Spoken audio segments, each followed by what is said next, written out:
Atsaucoties uz Livonijas Indriča kronikām, tā īsti nav skaidrs, kur atradusies Beverīnes pils, tomēr neviens nevar apstrīdēt Trikātas nozīmi senajā Tālavas valstī, jo tieši Trikāta 13. gadsimtā bijusi Tālavas valsts centrs. Ar mērķi atjaunot šo vietu kā vēsturisko centru izstrādāts projekts Trikāta Tālavas valsts galvaspilsēta. Projektu veidojas Cēsu uzņēmums Iespēju studija. Izstrādes laikā autori galvenokārt skatījušies no praktiskā viedokļa, kas tad pašiem trikātiešiem būtu noderīgs un izmantojams. Veiksmīgi realizējot projektu, iedzīvotāji varēs iegūt labumu sev, proti būs izveidota veiksmīga turisma infrastruktūra ar jauniem veloceliņiem, sakoptu ezeru, labiekārtotu parka, pilskalnu un estrādes teritoriju un daudz ko citu. Vērā ņemt arī kultūra turisma un sociālā turisma aspekti un domāts par maksimāli plašākas auditorijas piesaistīšanu. Labiekārtojot vidu un piesaistot turismus, idejiski ieguvēji varētu būt arī vietējie uzņēmēji. Pat iniciatīva nāca no Trikātas. Viņi vēlējās piesaistīt no ārpuses cilvēkus, lai paskatītos uz alternatīvu redzējumu, ko Trikāta varētu piedāvāt. Un mūsu uzdevums tad arī bija apskatot šos arheoloģijas, arhitektūras un citus objektus, nākt klajā ar priekšlikumu, ko tad varētu pasniegt, kas ir šīs vērtības un ko parādīt pārējiem. Izstrādes procesā apsekotas Trikātas pagasta zīmīgākās vietas, arheoloģiskie un dabas objekti, kā arī vēstures fakti, kuros meklētas tās vietas, ko būtu vērts atjaunot un izveidot no jauna, lai veiksmīgi piesaistītu turistu plūsmu. Šis projekts arī ir domāts gan pašiem trikātiešiem, gan pārējiem latviešiem par prieku. Tas ir tas, ko Trikāta varētu dot, sagaidot Latvijas simtgadi.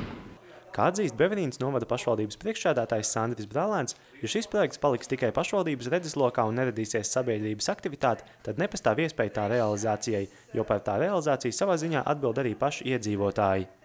Ja vismaz pāris 10 trikātiešu šī projekta ideja uzrunās, viņi noticēs un būs gatavi arī ielikt tajā savu brīvo laiku un uzņemties daļai atbildību, tad viņam ir reāli iespēja īstenoties. Izstrādātais projekts ir visnotaļ ambiciozs un ar lielu mērķi, turklāt projekts ir pietiekami ietilpīgs arī finansiāli. Projektu prezentācijā vietējie iedzīvotāji tika iepazīstināti arī ar iespējamiem finanšu avotiem, proti Eiropas fondu līdzekļiem, ko gan nāksies iegūt pašiem iedzīvotājiem rakstot projektus. Tāpat projekta realizācijā plānots piesaistīt atbalstu arī no trikātiešiem, kuri vairs nedzīvo projekta skartajā teritorijā. Lai kaut ko sasniegtu, ir jāsāk ar sevi. Katrs mēs pats esam atbildīgi par to, lai kaut kas notiktu. Es nevaru gaidīt uz kādu citu, lai manā sētā kaut kas tiktu sakārtots. Un tāpēc, ja trikātieši nespēs vienoties par to, kas ir jādara, kā ir jādara, tad arī nekas nenotiks.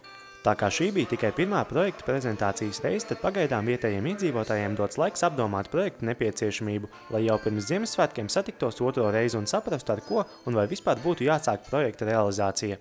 Domē, mēs par šo lietu runāsim. Es kā domas priekšsēdētājs un vienkārši kā trikātietis tagad jau arī sevi par tādu uzskatu, ticu, un ja būs kaut 3 cilvēki, kurus šis projekts uzrunā, mēs sāksim realizēt viņu trietā.